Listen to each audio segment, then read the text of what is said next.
Hello my beautiful souls, कैसे हैं आप? आई होप आप सब बहुत अच्छे होंगे और बहुत सारा लव एंड लाइट स्प्रेड कर रहे होंगे। तो देखिए, अभी बहुत सारे रियूनियंस हो रहे हैं और इस साल बहुत सारे होंगे भी। बहुत से डीएम्स जो लंबे समय से रन कर रहे थे या बहुत लंबे लंबे सेपरेशंस चल रहे थे, तो उन सभी का यूनियन होगा, डीएम्स वापस आएंगे। तो ऐसे में सवाल उठता है कि जब डीएम वापस आ जाए तो क्या करना है। तो ये वीडियो एंड तक देखिए। चाहे सेपरेशन 10 दिन का हो, 10 महीनों का या 10 सालों का, कुछ बातों का ध्यान रखना आपको बहुत जरूरी है।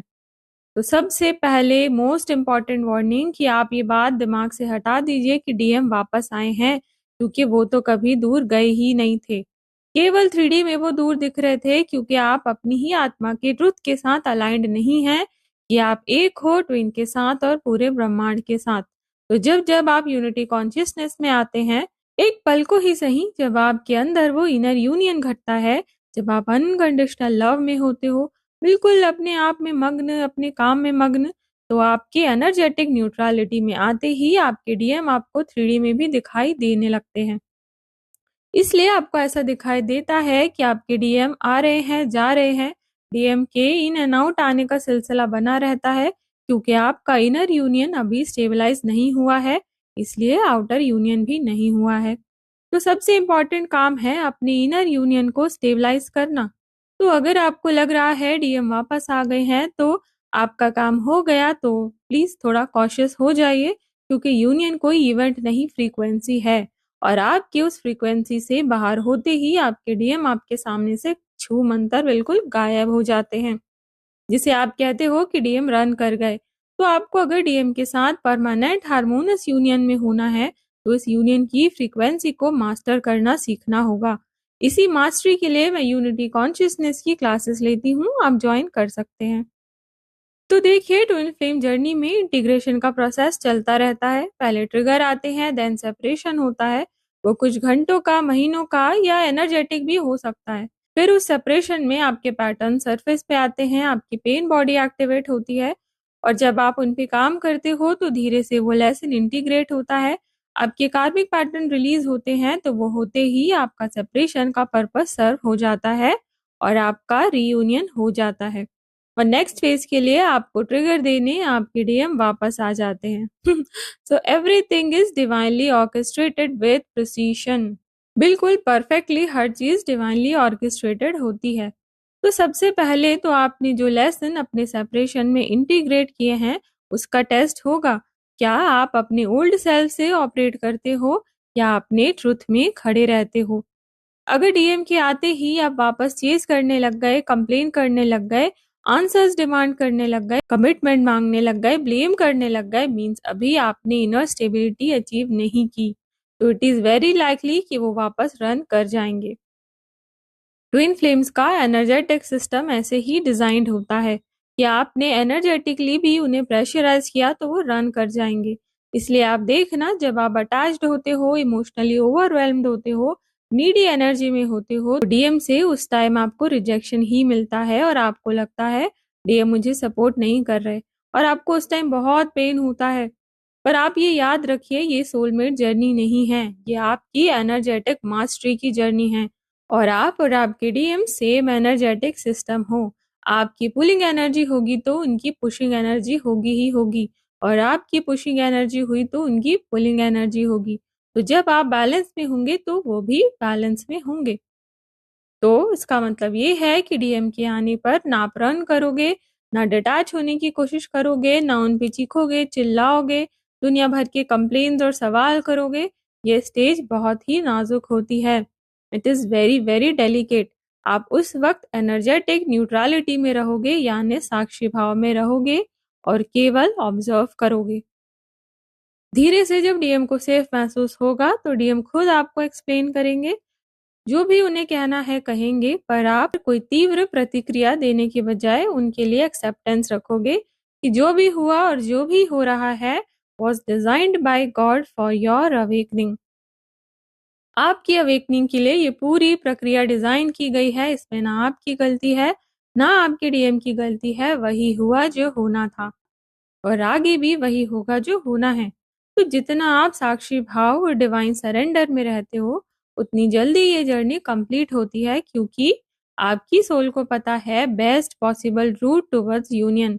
पर आपका ईगो माइंड ही जब चीजों को कंट्रोल करने की कोशिश करता है कि ऐसा क्यों हुआ, वैसा क्यों हुआ, अब क्या होगा, कैसे होगा, ऐसे ही होना चाहिए था, वैसे ही होना चाहिए था, तो आप अननेसेसरीली अपनी जर्नी में हर्डल्स क्रिएट करते हो जो आपको नहीं करना है। जब कुछ ना समझ आए तो केवल और केवल ईश्वर प्राणिधान याद रखिए।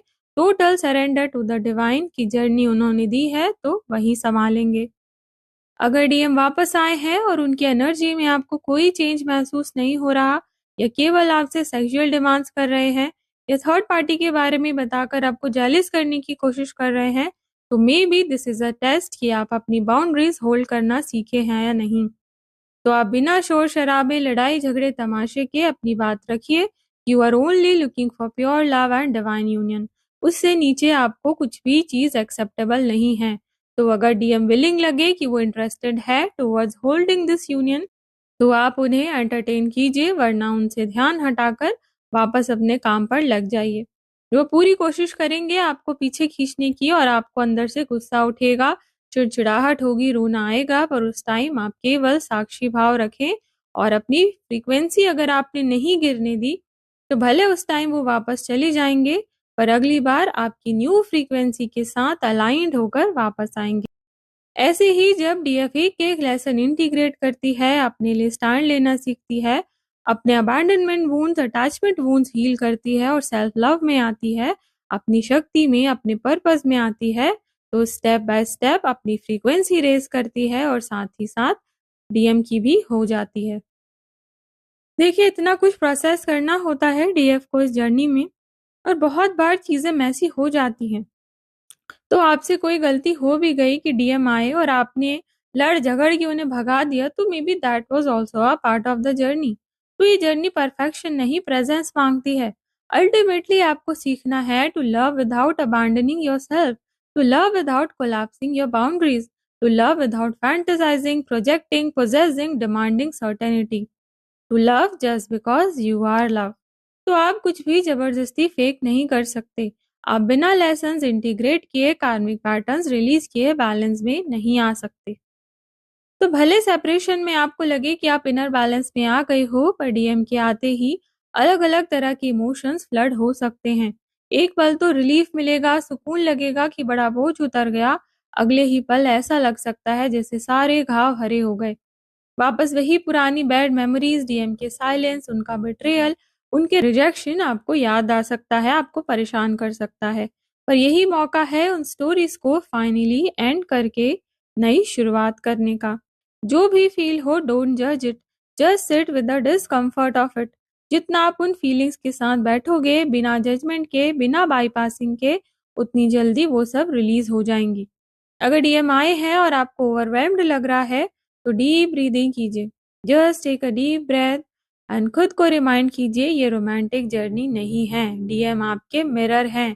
वो आप ही हो इन अनदर बॉडी। जो किया अकेले उन्होंने नहीं किया, उन्होंने तो आपको ही मिरर किया है। तो भले अभी लग रहा हो कि डीएम ने आपको हर्ट किया है, पर उस हर्ट का सोर्स आपका अपना ईगो, आपकी अपनी वृत्तियां और अपनी वासनाएं, अपनी अटैचमेंट्स एंड डिजायर्स ही थी। और रियल यूनियन तक पहुंचने के लिए इन सब का डिसॉल्व होना जरूरी था। तो डीएम ने आपको हर्ट नहीं, एलिवेट किया है, पुश किया है towards your higher self and towards divine union. आप भी अब तक ईगो से ऑपरेट कर रहे थे, इसलिए डीएम भी कर रहे थे। सारा pain, rejection, separation, abandonment, betrayal तो पहले से आपके अंदर पड़ा था। युगों युगों से जो जीवन आपने जिया है, जो कर्म आपने किए हैं, डीएम ने तो केवल उन वुंड्स को मिरर किया है, ताकि फाइनली सबको रिलीज किया जा सके और आप पूरी तरह मुक्त हो सके एंड यूनिवर्स के साथ ब्यूटीफुली पार्टिसिपेट कर सके in the act of creation. तो आप भावनाओं में बहने की बजाय भावनाओं के साक्षी बने। आपका साक्षी भाव जितना गहरा होगा, उतना आपका यूनियन स्टेबल होगा, अंदर से भी और बाहर से भी। तो आपको साक्षी भाव में रहने का लगातार प्रयास करना है, जब तक आप उसे एफर्टलेसली एम्बॉडी नहीं कर लेते।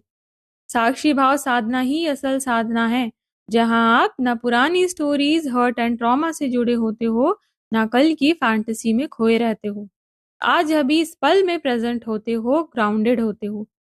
तो याद रखिए, डीएम के आते ही पुश पुल डायनामिक्स वापस एक्टिवेट हो सकते हैं। वो कंफ्यूज्ड दिख सकते हैं, आके वापस गायब हो सकते हैं, विरोधाभास बातें कर सकते हैं, वापस साइलेंट ट्रीटमेंट दे सकते हैं। तो हो सकता है आप पैनिक होने लगे। जैसे जब मेरे डीएम अवेकन होकर आए, तो जब भी उनका फोन बिजी आता था तो मुझे वापस डाउट होने लगता था कि उनका थर्ड पार्टी का ही कॉल होगा, जबकि वो कहते थे कि उन्होंने थर्ड पार्टी को अपनी लाइफ से पूरी तरह से हटा दिया है। पर पता नहीं क्यों वापस डाउट होने लगता था, रोने का मन करने लगता था, झगड़ा करने का मन होने लगता था, वापस वही विक्टिम माइंडसेट में, ब्लेमिंग मोड में जाने का मन करता था। तो जब भी ऐसा होता था, डीप ब्रीदिंग करती थी और खुद को कहती थी कि डीएम पे ट्रस्ट करना सीखना होगा। अगर वो अपनी जगह सही नहीं हुए तो यूनिवर्स अपने आप मुझे सच्चाई दिखाएंगे। अभी के लिए I have to learn to trust my DM. तो it's not about trusting my DM, it's about trusting the divine, कि मैंने पूरी तरह से डिवाइन को सरेंडर कर दिया है। अब जो मेरे लिए सही होगा, डिवाइन वही करेंगे। तो देखिए, और भी तरह-तरह के डर बैठ गए होते हैं, जैसे उनके जाने का डर, उनके रिजेक्शन का डर, इनकंसिस्टेंट बिहेवियर का डर, ब्रोकन प्रॉमिसेस का डर, आपके वापस अटैच हो जाने का डर और उनके जाने से जो पेन होगा उसका डर। पर इसी डर से आपको ऊपर उठना है, अपने अंदर वो सेफ्टी क्रिएट करनी है, डिवाइन में क्रिएट करनी है, तो आप हर हाल में बैलेंस्ड एंड ग्राउंडेड रहोगे। तो अगर डीएम आ भी गए हैं और उन्हें स्पेस चाहिए तो स्पेस दीजिए। वो कुछ समझाना चाहते हैं तो समझने की कोशिश कीजिए। इनफैक्ट आप खुद सीधा प्यार मोहब्बत में मत लग जाइए कि लंबे लंबे प्यार भरे मैसेज लिखने लगे। आप खुद को भी स्पेस दीजिए और वक्त दीजिए कि दोनों के नर्वस सिस्टम रिकैलिब्रेट हो सके एंड यूनियन स्टेबलाइज हो सके। वो आपको अपने आप समझ आएगा, दोनों में आपको शिफ्ट फील होगा। आप भी बिना पास्ट बार बार निकाले ट्रिगर हुए कामली रिस्पॉन्ड कर पाएंगे और डीएम भी बिना सेल्फ ब्लेम में जाए, गिल्ट में जाए, रन ना करके आपको शांति से सुनेंगे। ये एक बार में ना भी हो तो धीरे धीरे होगा, कुछ सेपरेशन एंड यूनियंस के बाद, जब आप दोनों फाइनल रीयूनियन के करीब आने लगोगे। फाइनल रीयूनियन के बाद तो दोनों इतने balanced and surrender to god हो जाते हैं, सभी तरह की मोह माया आसक्ति से काफी हद तक मुक्त हो चुके होते हैं।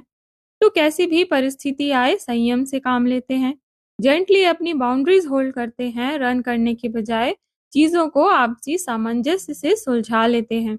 तो सेपरेशंस नहीं आते, यही हारमोनियस यूनियन का स्टेज होता है। तो आप जब भी इंटरैक्ट करें, ऐसे करें जैसे बिना एक दूसरे को ब्लेम किए, पुश किए, माइंड गेम्स खेले, फ्यूचर के हवा महल बनाए, सिंपल प्रेजेंस के साथ कि यस, हम एक ही हैं और एक ही रहेंगे, चाहे कितना भी आना जाना बना रहे, कितना भी हर्ट, कितने भी वुंड्स, ये सब तो माया है। आत्मिक एकता ही सत्य है जो आपको कभी किसी हालत में नहीं भूलना, चाहे डीएम अभी प्रेजेंट में जो भी रिफ्लेक्ट कर रहे हों। डीएम का आना जाना तो बना रहेगा जब तक आप पूरी तरह इनर बैलेंस में, इनर स्टिलनेस में नहीं आ जाते। जब तक आप समझ नहीं जाते कि आप देह नहीं हो, मन नहीं हो, केवल चेतना हो। You are just pure consciousness, बाकी सब मिथ्या है। तो अगर आपके डीएम भी ऑन ऑफ आते जाते रहते हैं और आपको अपना यूनियन स्टेबलाइज करने में प्रॉब्लम हो रही है, तो आप मुझसे जुड़ के पर्सनल कंसल्टेशन ले सकते हैं या मेरी यूनिटी कॉन्शियसनेस की क्लासेस ज्वाइन कर सकते हैं, ताकि अपने परमानेंट हारमोनियस यूनियन की तरफ बढ़ सकें। आप मेरे साथ जुड़ के महाविद्या साधना भी कर सकते हैं और हमारे ट्विन फ्लेम्स का ग्रुप भी ज्वाइन कर सकते हैं। तो आज के लिए इतना ही। राधे राधे।